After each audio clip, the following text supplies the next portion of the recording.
Assalamualaikum warahmatullahi wabarakatuh. Saya sebagai moderator dan dari kelompok 4 akan mempresentasikan hasil makalah kami yang berjudulkan Pancasila sebagai Dasar Negara. Dosen pengampunya yaitu Profesor Dr. Insinyur Komariatus Solihah. Bisa dilanjutkan dengan perkenalan kelompok. Perkenalkan, nama saya Rafa Adino dengan NIM 2150301071111104. Berasal dari Bukit Tinggi, Sumatera Barat. Perkenalkan, nama saya Farah Maudita Gunawan dengan NIM 2150301071110025. Berasal dari Jakarta Timur.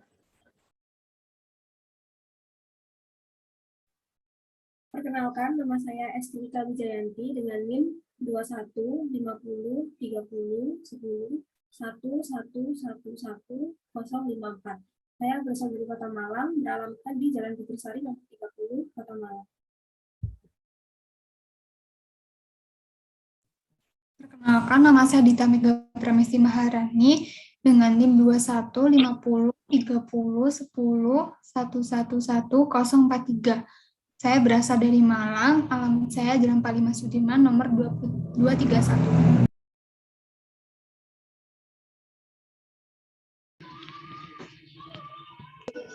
Perkenalkan, nama saya Mercy Rosali Sihombing dengan NIM 21503010711122. Asal saya dari Balige, Toba Samosir, Sumatera Utara.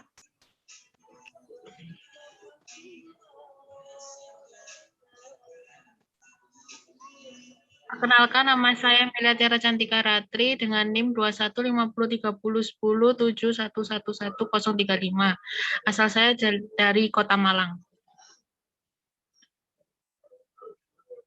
Perkenalkan, nama saya Zauki Alifian Darajat dengan nomor induk mahasiswa 2150301011111181 dan saya berasal dari Jakarta. Sebelumnya, kami mengucapkan terima kasih kepada Bapak Profesor Dr. Insinyur Lutfi Hanani selaku Rektor Universitas Brawijaya. Lalu kami ucapkan terima kasih juga kepada perwakilan Rektor 1, Ibu Profesor Dr. Aulani, lalu perwakilan Rektor 2, Profesor Dr. Andes Gugus Irianto, perwakilan Rektor 3, Bapak Profesor Dr. Andes Abdul Hakim, perwakilan Rektor 4, Bapak Profesor Dr. Insinyur Muhammad Sasmito. Kami juga ucapkan terima kasih kepada Dekan Fakultas Ilmu Administrasi, yaitu Bapak Dr. Andes Andi Fefta Wijaya, Ketua Jurusan Bapak Dr. Andes Fadilah Amin, dan dosen pengampu mata pelajaran Pancasila, Profesor Dr. Insinyur Komariatus Solihah.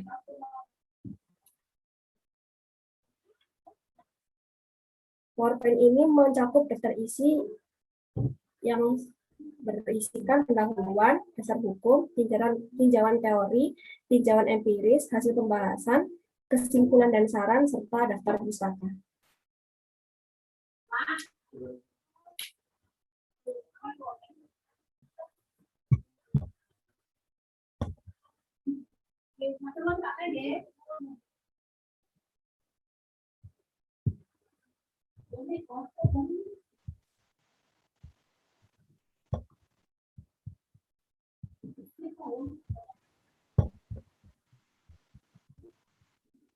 Pancasila berasal dari dua kata Sanskerta, yang panca yang berarti 5 dan sila berarti asas atau prinsip. Pancasila merupakan pedoman untuk kehidupan bangsa dan bernegara bagi rakyat Indonesia. Pengertian Pancasila sebagai dasar negara berasal dari alinea keempat pembukaan Undang-Undang Dasar 1945. Dan Pancasila sebagai dasar negara mempunyai sifat imperatif dan memaksa, artinya setiap warga negara Indonesia harus patuh dan taat kepadanya. Bagi yang melanggar harus ditindak lebih lanjut menurut hukum yang berlaku di Indonesia. Pancasila sebagai filsafat bangsa dan negara dapat dikaitkan dengan fungsi dasar negara. Dan negara Republik Indonesia dapat juga disebut sistem ideologi nasional atau ideologi negara. Artinya Pancasila merupakan satu ideologi yang dianut oleh negara dan rakyat Indonesia secara keseluruhan. Bukan milik atau monopoli seseorang ataupun sesuatu golongan tertentu. Sebagai filsafat negara yang merupakan cita-cita bangsa, Pancasila harus dilaksanakan atau diamalkan dengan mewujudkan kenyataan dalam penyelenggaraan hidup kenegaraan, kebangsaan, dan kemasyarakatan kita. Next. Adapun tujuan dari penulisan PowerPoint ini. Pertama, untuk mengetahui landasan Pancasila sebagai dasar negara. Yang kedua, untuk memahami betapa pentingnya Pancasila untuk kehidupan sehari-hari. Yang ketiga, untuk mengetahui Pancasila yang mempunyai hierarki pada setiap sila-silanya. Adapun manfaat yang terdapat dalam penulisan PPT ini, yaitu agar pembaca dapat menjalankan setiap sila-sila dengan baik serta mampu memahami Pancasila sebagai dasar negara, dan juga bisa sebagai pedoman untuk pembaca agar dapat menjadi warga negara yang baik dan benar. Selanjutnya akan dibacakan oleh Farah. Selanjutnya ada dasar hukum. Pancasila sebagai dasar negara Republik Indonesia terdapat pada pembukaan Undang-Undang Dasar 1945 alinea keempat. Lalu Pancasila berkaitan erat dengan peraturan perundang-undangan, baik sebagai dasar hukum Pancasila maupun kekuatan penegak hukum. Pancasila memiliki standar mengikat, yang dimana Pancasila menjadi pedoman dalam sistem hukum Indonesia, baik dalam kehidupan sehari-hari maupun kehidupan berbangsa. Sebagai dasar negara, Pancasila pada hakikatnya merupakan sumber dari segala hukum atau sumber tatanan hukum, di mana hal ini mempunyai konsekuensi yuridis, yaitu semua peraturan perundang-undangan Republik Indonesia memiliki semangat yang sama dan harus berpedoman pada Pancasila. Dengan kata lain, isi dan tujuan peraturan perundang-undangan Indonesia tidak boleh menyimpang dari jiwa Pancasila. Next. Lalu selanjutnya ada implementasi Pancasila dalam berbagai bidang. Yang pertama ada yang di politik. Di Indonesia, Pancasila mengandung aspek positif yang mana harus diterapkan oleh kegiatan berpolitik sesuai dengan pasal 26, pasal 27 ayat 1, serta pasal 28 yang dituangkan melalui Undang-Undang Negara menjabarkan tentang pokok kerakyatan yang berdaulat dan kemanusiaan yang adil, yang mana kedua pokok tersebut merupakan cerminan dari Pancasila sila kedua dan keempat. Oleh sebab itu, dapat dikatakan kedua sila tersebut yang menjadi landasan kegiatan politik di Indonesia. Lalu yang kedua ada ekonomi yang terdapat dalam pasal 27 ayat 2 dan pasal 33. Kegiatan ekonomi juga merupakan kegiatan yang mempunyai fungsi yang penting setiap negara. Kegiatan ekonomi tentunya harus menguntungkan dan membawa kesejahteraan untuk masyarakat itu sendiri. Oleh karena itu, disinilah peran Pancasila diperlukan di Indonesia. Berdasarkan dari Undang-Undang Pasal 27 ayat 2 dan Pasal 33 yang menjabarkan tentang aspek-aspek rakyat yang berkedaulatan dan keadilan sosial, yang mana kedua aspek tersebut tidak lain merupakan cerminan dari Pancasila sila ke-4 dan 5. Ini dapat dikatakan kedua sila tersebut yang menjadi dasar atas kebijakan ekonomi di bangsa Indonesia. Lalu yang ketiga ada sosial budaya yang terdapat pada pasal 29, pasal 31, dan pasal 32. Perbedaan yang ada pada masyarakat Indonesia ini, baik pada perbedaan suku, etnis, ras, dan agama tentunya memiliki nilai positif dan negatif. Kita sebagai masyarakat mampu menjadikan keberagaman yang ada ini sebagai sisi positif sesuai dengan yang dituangkan pada Undang-Undang Pasal 29, Pasal 31, serta Pasal 32 yang menjabarkan pokok-pokok ketuhanan, kemanusiaan, dan persatuan, yang mana ketiga pokok tersebut merupakan isi dari Pancasila, sila ke-1, 2, dan 3. Pokok dasar inilah yang kemudian menjadi landasan hukum untuk kehidupan masyarakat bersosial budaya di Indonesia. Lalu yang terakhir ada HAM yang terdapat pasal 27 ayat 3 dan pasal 30. Bidang ini mempunyai komponen penting dari setiap negara untuk tetap mempertahankan kemerdekaannya. Di Indonesia, komponen yang memegang peran untuk menjaga HAM adalah TNI dan Polri yang menjaga negara ini dari ancaman eksternal. Sedangkan untuk internalnya, yang berperan untuk menjaga di negara Indonesia adalah masyarakat Indonesia, terkecuali sesuai dengan apa yang dituangkan pada Undang-Undang Pasal 27 ayat 3. Sehingga dapat dirumuskan bahwa peran Pancasila untuk pertahanan dan keamanan dapat dijabarkan dari sila ketiga yang mengandung unsur persatuan. Hal ini sesuai dengan sistem pertahanan keamanan di Indonesia yang mengharuskan seluruh komponen masyarakat berkontribusi di dalamnya. Baik, setelah ini akan dilanjutkan oleh rekan saya.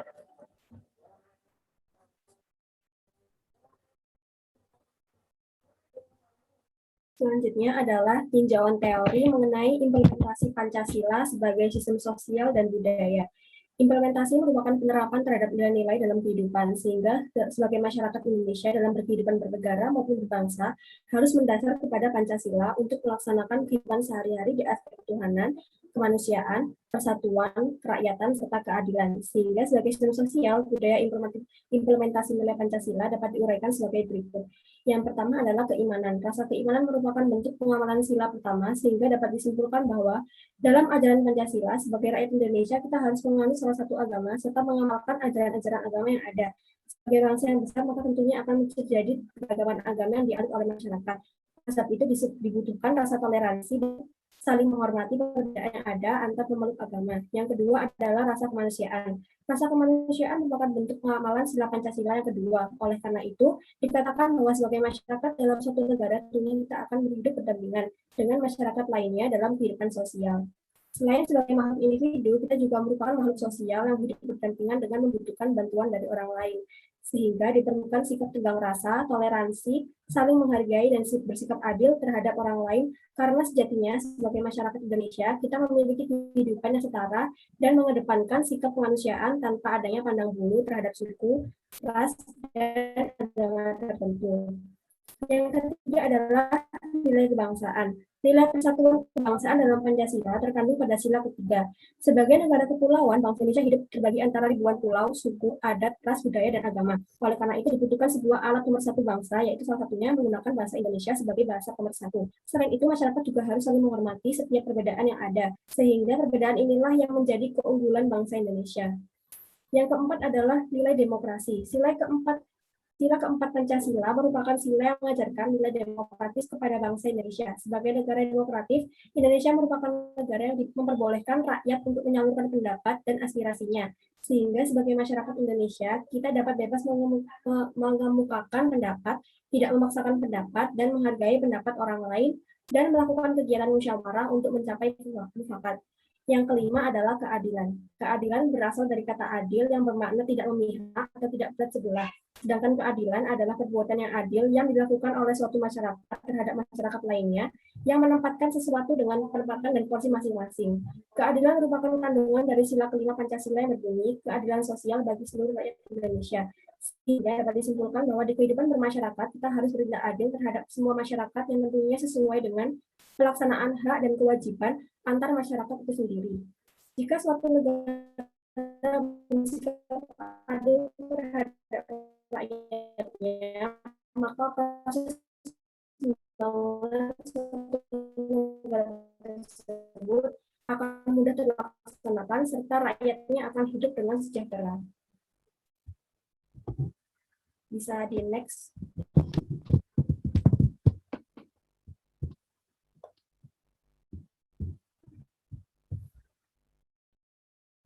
Yang kedua adalah implementasi Pancasila di bidang ekonomi.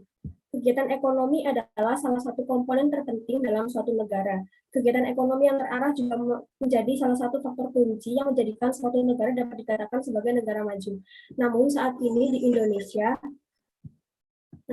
di Indonesia dihadapkan dengan salah satu masalah ekonomi yang dapat dikatakan merupakan persoalan yang susah dihilangkan. Persoalan tersebut merupakan korupsi. Tindakan korupsi jelas telah menyimpang dari nilai moral yang diajarkan oleh Pancasila. Yang pertama adalah sila pertama. Sila pertama Pancasila sangat menjunjung tinggi nilai keagamaan. Dan dalam semua agama, diajarkan bahwa manusia tidak boleh melakukan tindakan-tindakan tercela. Hal ini berkaitan dengan korupsi yang mana tindakan tersebut merupakan tindakan yang menyimpang dan berdosa jika dilakukan oleh umat beragama. Yang kedua adalah sila kedua. Tindakan korupsi juga menyimpang dari sila kedua Pancasila karena perbuatan korupsi merupakan bentuk pengabaian terhadap kemanusiaan, keadilan, dan kebenaran. Oknum yang melakukan perbuatan korupsi dapat dikatakan tidak adil karena hanya mementingkan hak dan keinginannya sendiri serta abai dengan orang lain. Yang ketiga adalah dari sila ketiga, yaitu Persatuan Indonesia. Orang yang melakukan tindakan korupsi tidak akan memikirkan nasib orang lain. Mereka hanya bertujuan untuk mencapai nafsu dan tujuan mereka dan abai terhadap kesejahteraan orang lain. Dan yang keempat, korupsi juga bertolak belakang dengan pengamalan sila keempat Pancasila. Ketika seseorang melakukan tindakan korupsi, dapat dipastikan bahwa ia merupakan salah satu orang yang berperan dalam suatu lembaga, bahkan instansi pemerintah. Jika seseorang melakukan tindakan korupsi, maka ia telah melanggar amanah yang telah dimandatkan kepadanya oleh beberapa orang yang menggunakan suaranya untuk menjadikan pelaku dapat berada dalam wewenang atau jabatan yang terkait. Dan yang terakhir, tindakan korupsi jelas sangat bertentangan dengan isi dan kandungan dari sila kelima Pancasila yang berbunyi keadilan sosial bagi seluruh rakyat Indonesia. Dengan adanya korupsi, maka terdapat hak dari orang lain yang tidak mereka dapatkan walaupun mereka telah melaksanakan kewajiban mereka sebagai masyarakat berbangsa dan bernegara. Hal tersebut sangat bertentangan dengan makna keadilan itu sendiri. Selanjutnya bisa dilanjutkan oleh rekan saya, Dita. Oke, selanjutnya adalah tinjauan teori implementasi Pancasila dalam bidang politik. Manusia merupakan sebuah subjek dan komponen terpenting dari suatu negara. Maka dari itu, dalam pembuatan kebijakan pemerintah yang berhubungan dengan politik, harus memperhatikan hak setiap manusia. Politik itu sendiri adalah proses pembentukan kekuasaan dalam masyarakat, seperti contohnya pengambilan keputusan, pembuatan kebijakan individu untuk mengatasi masalah-masalah sosial. Dilihat dari situasi saat ini, banyak orang berpolitik tanpa menggunakan Pancasila sebagai pedoman. Maka dari itu pentingnya implementasi dalam bidang politik agar memiliki nilai moral sebagaimana tertuang di sila-sila Pancasila. Seperti contohnya pengambilan keputusan mengenai kebijakan pemerintah harus memperhatikan segala aspek kehidupan agar hak asasi manusia ini dapat terpenuhi. Berikut adalah penjelasan tentang implementasi Pancasila dalam pengambilan keputusan kebijakan politik di setiap sila-silanya, dari sila pertama sampai sila kelima. Sila pertama, nilai yang tertuang dalam sila pertama yaitu tentang moral. Moral itu sendiri mencakup nilai ketuhanan. Karena negara Indonesia terdiri dari beberapa agama, maka seorang Dewan Perwakilan Rakyat saat membuat sebuah kebijakan baru harus berpatok dalam nilai keagamaan dan tidak boleh hanya memihak satu keagamaan saja. Lalu sila kedua, kegiatan politik dalam suatu negara dijalankan dari komponen masyarakat atau sumber daya manusia negara itu sendiri. Sehingga dimaksudkan agar sistem politik yang yang ada pada suatu negara dapat menjadi penjamin hak asasi manusia dalam suatu lingkungan masyarakat. Maka dari itu dalam pengambilan kebijakan harus menjunjung tinggi rasa kemanusiaan, mengakui persamaan hak dan derajat manusia, serta seorang Dewan Perwakilan Rakyat harus memperhatikan apa saja kebutuhan rakyatnya. Sila ketiga, negara Indonesia adalah negara kesatuan. Banyaknya perbedaan yang ada di Indonesia tidak membuat masyarakatnya terpecah belah karena adanya nilai Pancasila ketiga. Tentu saja setiap pengambilan sebuah keputusan sering adanya perbedaan, maka dari itu nilai Pancasila dapat kita terapkan, yaitu menghargai pendapat dewan lain dan saling menghargai pendapatan satu sama lain, agar kehidupan politik berjalan dengan baik dan rakyat bisa sampaikan aspirasinya. Sila keempat, yaitu tentang sebuah demokrasi. Bicara tentang demokrasi, maka rakyat memiliki hak kebebasan dalam berpendapat.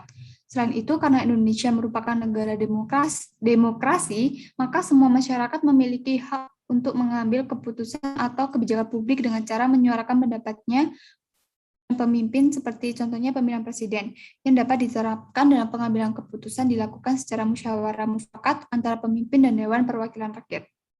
Lalu sila kelima, Indonesia menjunjung tinggi nilai keadilan karena berdasarkan sila kelima, namun penerapannya saat ini terbilang masih sangat kurang. Dalam pengambilan sebuah kebijakan atau keputusan tidak boleh mengutamakan kepentingan pribadi, harus berdasarkan kepentingan umum agar tercapainya kehidupan politik adil dan sejahtera. Lalu, implementasi Pancasila di bidang pertahanan dan keamanan. Bisa dilanjutkan? Setiap negara akan selalu berusaha untuk melindungi rakyatnya. Demi menegakkan hak-hak rakyat, maka diperlukannya sebuah perlindungan dan keamanan. Untuk menjalankan kelangsungan hidup suatu bangsa, diperlukannya hubungan dengan negara lain. Dalam menjalankan relasi itu tentu saja timbul sebuah konflik. Sesuai dengan yang tertuang dari pembukaan Undang-Undang 1945, pentingnya ketahanan nasional adalah sebagai pegangan agar tetap berdiri tegak meskipun mendapatkan segala jenis ancaman yang membahayakan bangsa Indonesia. Lalu di sini saya akan menjelaskan implementasi Pancasila dalam bidang pertahanan keamanan dari sila pertama sampai sila kelima. Dalam sila pertama yang mencakup nilai-nilai kehidupan beragama yang mana setiap warga negara harus bersikap berdasarkan nilai keagamaan. Dikarenakan Indonesia mengakui beberapa agama, tidak hanya agama Islam saja, maka hidup dalam masyarakat luas kita harus menanamkan sikap toleransi antar satu sama lain agar terciptanya kerukunan dan kehidupan yang aman. Lalu sila kedua, Indonesia menjunjung nilai moral dan sikap yang beradab, seperti tertuang di sila kedua, yang menjabarkan tentang nilai kemanusiaan. Sebagai rakyat Indonesia, kita harus bersikap sesuai dengan adab Indonesia yang baik dan benar, seperti tidak mencela atau melecehkan orang lain yang mengakibatkan pertengkaran. Lalu sila ketiga, Persatuan dan kesatuan memiliki peran penting di dalam bangsa Indonesia, karena tanpa adanya nilai ini, keamanan tidak akan terjadi. Tujuan dari nilai ini adalah adanya rasa kesatuan antara rakyat dalam perbedaan suku dan budaya, yaitu dengan cara mengutamakan kerukunan bangsa Indonesia daripada kepentingan kelompok atau pribadi. Lalu sila keempat. Dalam sila keempat mengandung ajaran tentang demokrasi kedaulatan rakyat. Berdasarkan sila ini adalah kita bisa menerima dan menghargai pendapat orang lain dalam sebuah pengambilan keputusan di bidang HANKAM. Lalu sila kelima yang terakhir, kedudukan manusia sama sejajar, tidak ada pembedanya. Oleh karena itu, seluruh rakyat Indonesia berhak mendapatkan keadilan dalam keamanan. Seperti nilai yang terdapat di sila kelima yang mengajarkan nilai keadilan bagi kehidupan masyarakat. Sekian dari saya, lalu materi selanjutnya akan dijelaskan oleh rekan saya yang lain. Terima kasih.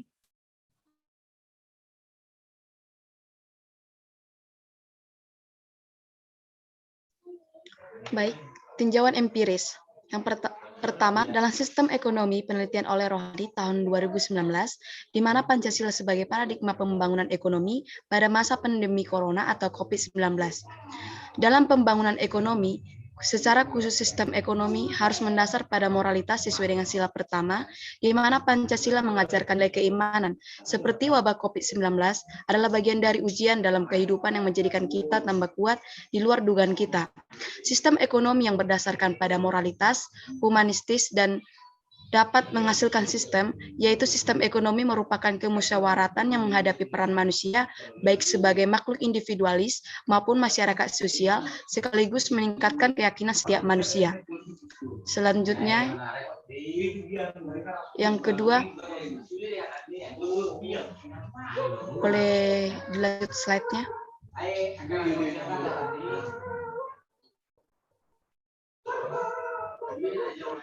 Baik, yang kedua merupakan wujud implementasi Pancasila sebagai paradigma pembangunan sosial budaya pada pandemi COVID-19.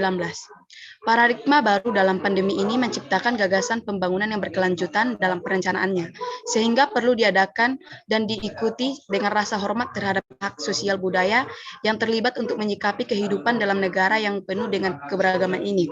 Oleh karena itu, pembangunan sosial budaya harus mampu membangun meningkatkan martabat dan kedudukan manusia, yaitu menjadi manusia yang berbudaya dan beradab dalam menyikapi musibah pandemi COVID-19 ini. Dengan demikian, pembangunan sosial budaya pada masa pandemi ini tidak menciptakan kesenjangan, kecemburuan, diskriminasi, dan tertib dalam keadilan sosial. Dengan demikian, pada masa pandemi ini tidak akan menyerah pada ke individu, tetapi justru akan memadakan pembangunan daerah dan memperkuat persatuan dan kesatuan. Sekian. Selanjutnya akan dilanjutkan oleh rekan saya, Emilia. Baik, ketiga ialah implementasi Pancasila selaku dasar penerapan pembangunan politik di Indonesia di masa pandemi.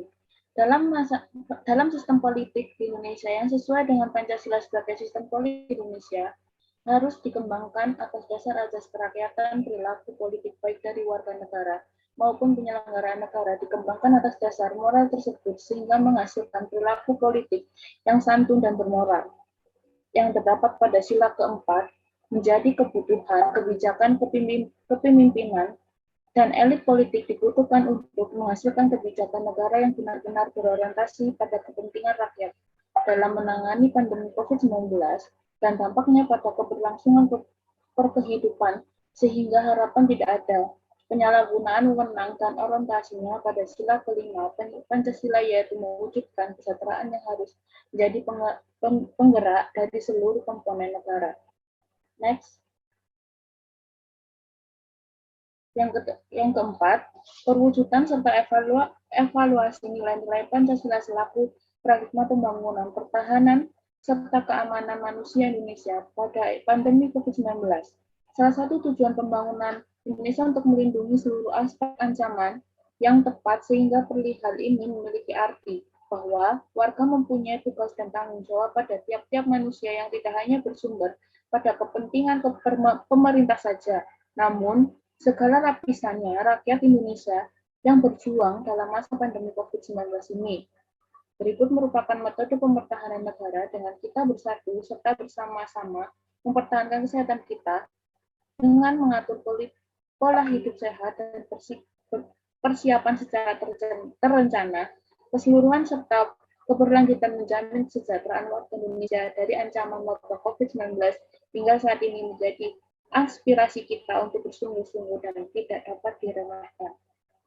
Selanjutnya akan dijelaskan oleh rekan saya, Zaki. Oke, di sini ada tahapan pembahasan. Yang pertama, Pancasila berasal dari bahasa Sanskerta dan terdiri dari dua kata yaitu panca dan sila. Panca yang memiliki arti 5 dan sila yang artinya asas atau prinsip. Yang kedua, Pancasila memiliki arti sebagai dasar negara yang terdapat pada alinea keempat pada pembukaan Undang-Undang Dasar 1945. Dan yang ketiga, Pancasila adalah dasar hukum yang tidak dapat dipisahkan dengan sejarah dan diciptakannya pada tanggal 1 Juni 1945. Ketetapan MPRS ini menegaskan bahwa untuk terwujudnya kepastian dan keserasian hukum, serta kesatuan tafsiran dan pengertian Pancasila, dan penegasan mengenai sumber tertib hukum dan tata peraturan perundangan Republik Indonesia. Pasal 27 ayat 1 berbunyi, segala warga negara bersamaan kedudukannya dengan hukum dan pemerintahan dan wajib menjunjung hukum dan pemerintahannya itu dengan tidak ada kecualinya. Tahapan pembahasan implementasi Pancasila di berbagai bidang.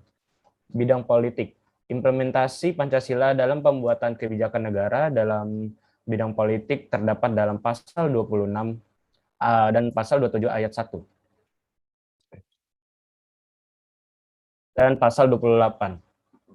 Dan politik harus benar-benar merealisasikan demi harkat dan martabat manusia.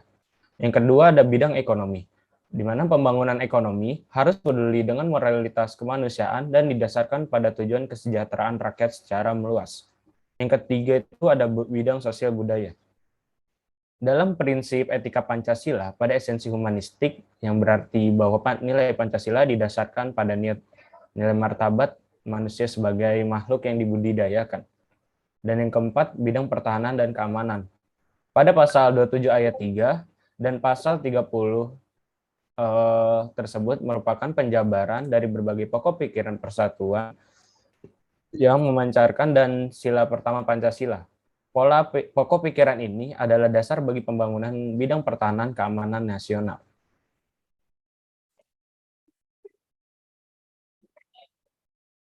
Oke, terima kasih.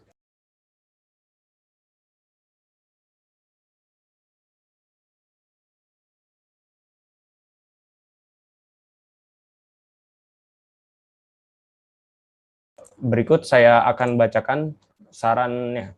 Yang pertama, Pancasila digunakan sebagai pedoman dalam berperilaku di kehidupan bangsa Indonesia. Dan kedua, warga negara harus menjunjung tinggi nilai-nilai yang terkandung dalam Pancasila serta mewujudkannya. Dan yang ketiga, Pancasila harus selalu diterapkan dan diajarkan agar nilai-nilai Pancasila tidak semakin luntur dan dari generasi ke generasi selanjutnya. Terima kasih. Mungkin selanjutnya ada yang ingin bertanya? Oke. Videla, silakan. Baik, saya izin bertanya kepada kelompok 4. Bagaimana sih bila demokrasi di Indonesia ini tidak lagi menganut Pancasila sebagai dasarnya? Seperti banyak sekarang nih, contohnya demokrasi saat ini itu dicurangi dan tidak lagi mengacu kepada Pancasila dan hanya bernamakan demokrasi, namun tidak benar-benar direalisasikan. Seperti contohnya di sila keempat kan harusnya musyawarah, tapi banyak tuh dari pemilihan gubernur, pemilihan bupati, itu banyak suara-suara yang diselundupkan. Bagaimana terkait tanggapan kelompok 4 yang diimplementasikan dengan Pancasila? Terima kasih. Oke, terima kasih. Sama-sama. Selanjutnya ada yang ingin bertanya? Saya mohon izin bertanya. Oke, silakan. Dalam sistem perekonomian Indonesia yang termaktub dalam Pancasila dan Undang-Undang Dasar pasal 33 ayat 3 yang berbunyi, bumi dan air dan kekayaan alam yang terkandung di dalamnya dikuasai oleh negara dan dipergunakan untuk sebesar-besarnya kemakmuran rakyat. Nah, menurut pendapat kelompok teman-teman kelompok 4, apakah pasal tersebut sudah terimplementasikan secara maksimal? Mengingat dewasa ini masih banyak kita ketahui itu masih banyak terjadi pelanggaran lingkungan yang terjadi di Indonesia. Kurang lebih sekian. Terima kasih. Oke, terima kasih. Untuk jawabannya kami tampung dulu, akan kami diskusikan dengan kelompok kami. Terima kasih.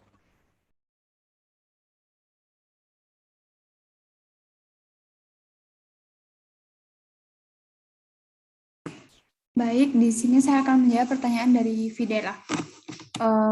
Jadi, tatanan sistem demokrasi tentunya akan berantakan dan tidak lagi sesuai dengan karakteristik bangsa Indonesia yang menganut Pancasila sebagai ideologi bangsa. Maka dari itu diperlukannya pendidikan Pancasila sejak dini sehingga masyarakat selalu menerapkan nilai-nilai demokrasi sesuai dengan sila-sila Pancasila nantinya. Seperti itu. Terima kasih. Apakah sudah cukup jelas, Fidela? Nah, baik, Dita, sudah cukup. Terima kasih. Sama-sama.